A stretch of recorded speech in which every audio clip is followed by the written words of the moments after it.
എന്താ ചൂട് പുറത്ത്? അതിന്റെ കൂടെ എന്റെ ഈ വലിക്കലും അല്ല, ചൂടിന്റെ കൂട്ടത്തിൽ എന്റെ ഈ വലിയും കൂടി ഉണ്ടല്ലോ. ഞാനല്ലേ വലിക്കണേ? അല്ല അതല്ല, ഇത് ഇങ്ങനെ കത്തി കിടക്കുമ്പോ ഇച്ചിപ്പടെ കത്തിക്കല്ലേ, അതിന്റെ ചൂടാവും. പിന്നെ എന്താ വിശേഷങ്ങളൊക്കെ?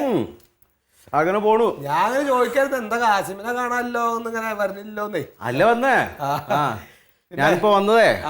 എന്തിയാ അവള്? ഇവിടെ രസ്യ, രസ്യ, കാസിമ വന്നായിരുന്നേ. പിന്നെ ഞാൻ എന്നോട് ഒരു കാര്യം ചോദിക്കണ വെച്ചിട്ട്, എന്താ കുട്ടിക്ക് പറ്റിയത്? ആരെ കുട്ടിക്ക്? എന്റെ മോനെ. അവൻ നല്ല ചുറുചുറുക്കുള്ള മോനായിരുന്നല്ലോ, എന്താ അങ്ങനെ ഒരു അവസ്ഥ? എന്താ കുഴപ്പം? അല്ല, ഓനൊന്നും മിണ്ടണില്ല.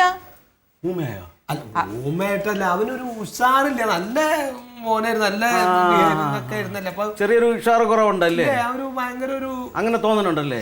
പക്ഷെ എനിക്ക് തോന്നുന്നില്ല കേട്ടോ. ഞാനിപ്പോ വന്നതേ നിന്നെ ഒന്ന് കാണാൻ വേണ്ടിട്ടാ. നീ ആരോട് ചോദിച്ചിട്ട് എന്റെ മോനെ കൊണ്ട് ഇവിടെ വന്നത്? മോനെ സ്കൂളിൽ നിന്ന് വിളിച്ചിട്ട് പറഞ്ഞോ? കൊച്ചവിടെ സംസാരമൊന്നുമില്ല. മുമ്പ് എന്ത് നല്ലോണൊക്കെ പഠിക്കുന്ന കുട്ടിയായിരുന്നു, നേരത്തെ കണ്ടിട്ടില്ല. ആ അവസ്ഥയാണ് ഇപ്പോഴവന്. അവനെ ഒന്ന് ഡോക്ടറെ കാണിക്കാം. അവൻ വീട്ടിൽ ആരടുത്തും സംസാരിക്കുന്നില്ല, റൂമിൽ അടച്ചിരിക്കുകയാണ്. ഒന്ന് കാണിക്കാന്ന് പറഞ്ഞിട്ട് ഇതുവരെയെങ്കിലും അവനെ ഒന്ന് കൊണ്ട് കാണിക്കാൻ പറ്റിയിട്ടുണ്ടോ? ഞാൻ അതുകൊണ്ടാണ് ഇത്രയും വിളിച്ചിട്ടും അവനെയും കൊണ്ട് ഇങ്ങോട്ട് വന്നത്. എന്ത് കുഴപ്പം? അല്ല, വേറൊന്നല്ല കാസിമ, മക്കളാവുമ്പോഴേ നമ്മളിപ്പോ അവരുടെ ബിഹേവിങ് എന്താക്കെ ഒന്ന് ശ്രദ്ധിക്കണത് അല്ലാണ്. അവരുടെ പെരുമാറ്റവും കാര്യത്തിലൊക്കെ ഒരു മാറ്റം വരുമ്പോ അവർക്കൊന്ന് നമ്മള് മാതാപിതാക്കളല്ലേ ശ്രദ്ധിക്കണ്ടേ. എന്റെ മോന് എന്തെങ്കിലും മാറ്റങ്ങൾ വരുമ്പോ ഞാൻ ശ്രദ്ധിച്ചോളാം കേട്ടോ. ഇതിപ്പോ എന്താ അറിയോ, ഓനങ്ങനെ വലിയ കുഴപ്പമൊന്നും ഇല്ല, ഡോക്ടറെ അടുത്ത് പോകേണ്ട കാര്യമില്ല. പക്ഷേങ്കില് ഓന്റെ മനസ്സിന് എന്തോ ഒരു വിഷമം തട്ടിയിട്ടുണ്ട്. എന്ത് വിഷമം? അല്ല, അവന്റെ പെരുമാറ്റം എനിക്ക് കണ്ടിട്ടൊന്നും മനസ്സിലാവണില്ലേ. 4 നേരം എന്നുള്ളതിന് 5 നേരം തിന്നത് അറിയാ. എന്റെ കാസിമ കുട്ടികൾക്ക് ഇങ്ങനെ ചോറ് ഉരുട്ടി വായിക്ക് കൊടുത്തിട്ട് കാര്യമൊന്നുമില്ല. അവരുടെ പെരുമാറ്റത്തിലൊക്കെ എന്താ വ്യത്യാസം ഉണ്ടെങ്കിൽ അതൊക്കെ ശ്രദ്ധിക്കേണ്ടത് നമ്മള് മാതാപിതാക്കളാണ്. പെരുമാറ്റത്തിലെ വ്യത്യാസം അറിയണമെങ്കിൽ ഒരു ദിവസമെങ്കിലും നേരത്തെ വീട്ടിൽ വരണോ? പാതിരാത്രിയില്ല വീട്ടിൽ വരുന്നത്. സന്ധ്യയ്ക്ക് ആ കൊച്ചു ഉറങ്ങുന്നതിന് മുമ്പ് ഒരു ദിവസം നേരത്തെ വരുമോ? അല്ലെങ്കിൽ അതിൻ്റെ അടുത്ത് സ്നേഹമായിട്ട് എന്ത് പറ്റിയെന്നൊന്ന് തിരക്കോ? അത് എത്ര ദിവസം പറഞ്ഞാൽ എൻ്റെ അടുത്ത് വഴക്കിന് നിൽക്കുന്നതല്ലാതെ ഒരു സ്നേഹമായിട്ട് ആ കൊച്ചിൻ്റെ അടുത്ത് ഒരു വാക്ക് സംസാരിക്കില്ല. കേൾക്കണം, പാതിരാത്രിയാണ് ഞാൻ വരുന്നത്. എന്നെ പാതിരാത്രി വരുന്നതിന്റെ കാര്യം എന്താണെന്ന് മനസ്സിലായല്ലോ.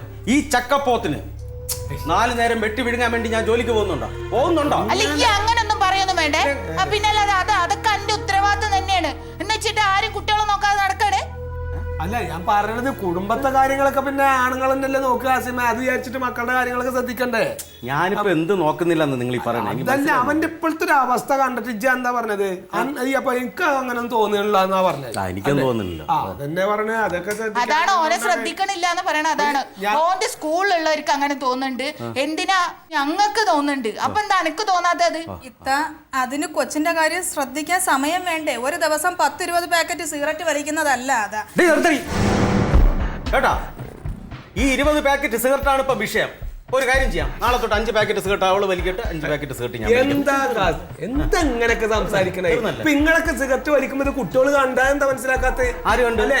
ഇപ്പൊ സിഗരറ്റ് ഈ 10-20 സിഗരറ്റ് വലിച്ച എന്താണ് വലിച്ചോ? ഇപ്പൊ ഇത്ര പോന്നല്ലോ. അതൊന്നും ഇപ്പൊ ഉപദേശിക്കാൻ നമ്മളെ ആളല്ല. പക്ഷെ ഇതൊക്കെ കുട്ടികൾ കാണും. ആ കുട്ടികളാണ് ഇങ്ങോട്ട് മാറിയുന്നത്. എന്താ ഇവിടെ കൂടി പോകുന്നത്? നീയേ ഒറ്റയ്ക്കല്ലേ കുഞ്ഞിനെ കൊണ്ട് ഇവിടെ വന്നത്? ഒറ്റയ്ക്ക് നേരെ അവിടെ എത്തിക്കൊള്ളണം കേട്ടോ. അല്ല, അങ്ങനെ വഴക്കൊന്നും ഉണ്ടാക്കണ്ട. പിന്നെ ഈ കൊണ്ടുപോയി ഓനെ കൊണ്ടോ ഏതെങ്കിലും ഡോക്ടറെ കൊണ്ടുപോയി കാണിക്കി. ഞാൻ എന്തിനു കൊണ്ടുപോകണം? നിങ്ങൾ കൊണ്ടുപോ.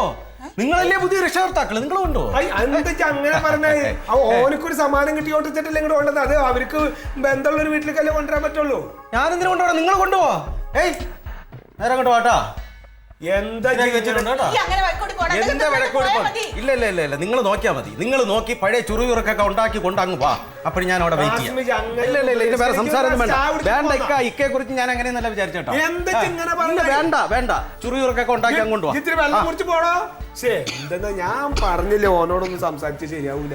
ഇക്ക, ഇത് വേറൊന്നുമല്ല. ഈ ഉത്തരവാദിത്തം ഏറ്റെടുക്കാൻ വയ്യ. അതിന് നാടകം കളിച്ചിട്ട് പോയതാണ്. എന്താ പറയാ, ഇപ്പൊ എന്റെ ഒബന്റെ സ്വഭാവമൊക്കെ മുമ്പേ അറിയാം. അപ്പൊ എന്തെങ്കിലും ചെറിയ കാര്യത്തിനെ കൊണ്ട് പൊട്ടി തെറിക്കും. അന്ന് ആ കല്യാണ വീട്ടിലുണ്ടായ ഇതെന്താണ്? ഞാൻ പിന്നെ ഒന്നും പറഞ്ഞിട്ട് കാര്യമില്ല. അപ്പൊ നമ്മടോടെ വരണ സമയത്ത് നമുക്ക് വേറെ എന്തെങ്കിലും പറയാൻ പറ്റുമോ? ക്ഷമിക്കാന്നല്ലാണ്ട്. ഇരിപ്പിൽ ഇപ്പൊ 4 സിഗരറ്റ് വലിച്ചു കളഞ്ഞു. ഇനിയിപ്പൊ അതൊന്നും പണ്ട് കാര്യമില്ല. കുട്ടീന്റെ കാര്യം ഓർത്തിട്ടാണ് എനിക്ക് സമാധാനം ഇല്ലാത്തത്. എന്തെന്നാ ചെയ്യ? ഒന്നാമത്തെ നിങ്ങൾ ഇങ്ങനെ കീരിയും പാമ്പായിട്ട് നിന്നിട്ടുണ്ടെങ്കിൽ ഈ കുട്ടി ഇനിയും കൂടി വസലാവും കേട്ടോ.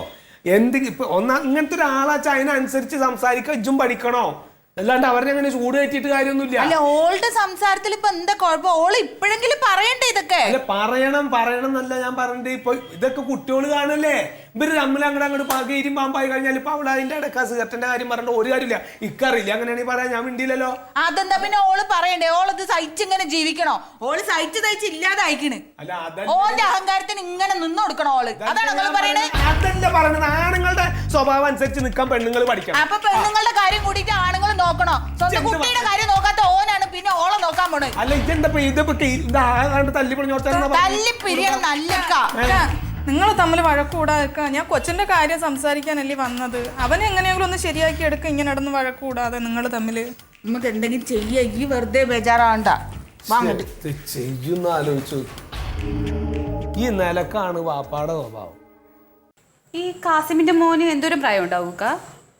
അവനിപ്പോ ഏകദേശം ഒരു 15-16 വയസ്സായിട്ടുണ്ടാവും. അത്രേ ഉള്ളൂ അല്ലേ?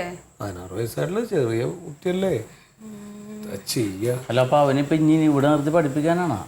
അവിടെ നിർത്തി പഠിപ്പിക്കാനല്ലടാ, ഒരു 10 ദിവസം വീട്ടിൽ നിന്ന് മാറ്റി നിർത്തിയാലേ എന്തെങ്കിലും ഒരു മാറ്റം ഉണ്ടാവുമെന്ന് നോക്കാൻ വേണ്ടിട്ട്. ഈ കുട്ടി നല്ല ഉഷാറ് പോനായിരുന്നേ, നല്ല ഉഷാറ് കേൾക്കണായിരുന്നു. ഇപ്പൊ ഇങ്ങനെ ഈ ഈ കോഴിക്ക് വസന്ത വന്ന മാതിരി ഇങ്ങനെ തൂങ്ങിയൊരൊറ്റ ഇരിപ്പാ. മാനസികമായിട്ട് വല്ല പ്രശ്നം മാനസികം കുടുംബത്തിൽ അങ്ങനെ ആർക്കെങ്കിലും എന്തെങ്കിലും? ആരും അങ്ങനെ കുഴപ്പക്കാരൊന്നല്ല. ഒന്നാമത്തെ എന്താ വെച്ചാലേ, ഈ കുട്ടികളോട് ഒരു വാത്സല്യത്തിലുള്ളൊരു പെരുമാറ്റവും കാര്യങ്ങളൊന്നുമില്ല. അത് ഇവളും അതെ. അതായത് ഈ ഉമ്മയും കണക്കാണ്, വാപ്പയും കണക്കാണ്. വാപ്പാനെ കണ്ണിന്റെ ദൃഷ്ടിക്ക് കണ്ടുകൂടാ ഈ കുട്ടിക്ക്. ഇവൻ നമ്മുടെ വീട്ടിൽ വന്ന പിന്നെ വല്ല ഉപദ്രവമ്പല്ലോ ഇല്ല. പക്ഷെ അവനക്ക് എന്താണെന്ന് നമുക്ക് അങ്ങോട്ട് പിടുത്തം കിട്ടണില്ല. അതായത് ഞാനൊന്നും ചോദിച്ചാൽ ഒന്നും പറയൂല. റസിയ സംസാരിക്കുമ്പോൾ കുറേശ്ശൊക്കെ എന്തെങ്കിലുമൊക്കെ പറയണുണ്ട്. അതായത് നമ്മളിപ്പോൾ എന്തെങ്കിലും ചോദിച്ചാണ്ടല്ലോ, എന്തെങ്കിലും ചോദിച്ചതാ ഈ ഒരു ഇരിപ്പാണ്. കുറേ കഴിയുമ്പോഴാണ് തല ഒന്ന് പൊന്തിച്ചിട്ട് എന്തെങ്കിലും ഒരു വാക്ക് പറയാം. അപ്പൊ നമ്മള് മോനെ പറയടാ, ഞാൻ എന്നോടല്ലേ ചോദിക്കണെന്നൊക്കെ നമ്മൾ പറയും. പക്ഷെ അവനക്ക് എന്താന്ന് മനസ്സിലാവണില്ലടാ. അവനെന്താ കേൾക്കണില്ലേ പറയണത്, അതോ അപ്പൊ വേറെന്തോ ചിന്തിക്കണ പോലെ നമുക്ക് തോന്നണേ. സംഗതി കുട്ടി ആകെ കിളി പോയിട്ടുള്ള അവസ്ഥയിലാണ്, അത് ഉറപ്പാ. അത് എന്താ സംഗതി എനിക്ക് തോന്നിയത് എന്താ വെച്ചാൽ ഈ വാപ്പാടെ ഒരു ശുണ്ടി ഉണ്ട്. തൊട്ടേനും പിടിച്ചേനൊക്കെ ഈ കുട്ടീനോട് ചാടും. ഈ കൊച്ചിനെ ഉപദ്രവിക്കാറൊക്കെ ഉണ്ടോ? ഉപദ്രവിക്കലൊക്കെ ഉണ്ട്. അത് എന്ന് പറഞ്ഞാല് ഇവനക്ക് പെട്ടെന്ന് ദേഷ്യം വരും. അവനപ്പൊ ചെറിയ ചെറിയ കാര്യങ്ങൾക്ക് ഒരടിക്കും. എന്നാൽ ഈ കുട്ടിയുടെ അതിൽ നന്മയുള്ള ആ കുട്ടി നന്നായിട്ട് അത്യാവശ്യം പാട്ടൊക്കെ പാടിയിരുന്നാണ്. ഇതുവരെ അതിനൊന്നും പ്രോത്സാഹിപ്പിച്ചിട്ടില്ല. എനിക്ക് തോന്നുന്നത് അവനായിട്ട് നശിപ്പിച്ചിട്ടുള്ളതാണ് ആ കുട്ടീനെ. നമുക്ക് ഒന്ന് സംസാരിച്ചു നോക്കാല്ലേ? ഒന്ന് വാ, നിങ്ങൾ രണ്ടാളൊന്ന് വന്നിട്ടേ എന്താണ് ആ കുട്ടിയുടെ നിലപാടെന്ന് മനസ്സിലാക്കിയിട്ട് അവളോടൊന്ന് പറയേ. അത് ഞങ്ങൾക്ക് രണ്ടാൾക്കും പറയാൻ പറ്റൂല. എന്താണ് ഇപ്പൊ ഇനി ചെയ്യാൻ പറ്റുന്നത്? നമുക്ക് ഇപ്പോ ഏതെങ്കിലും ഒരു സൈക്കോളജിസ്റ്റിനെ കാണിച്ചാലോ?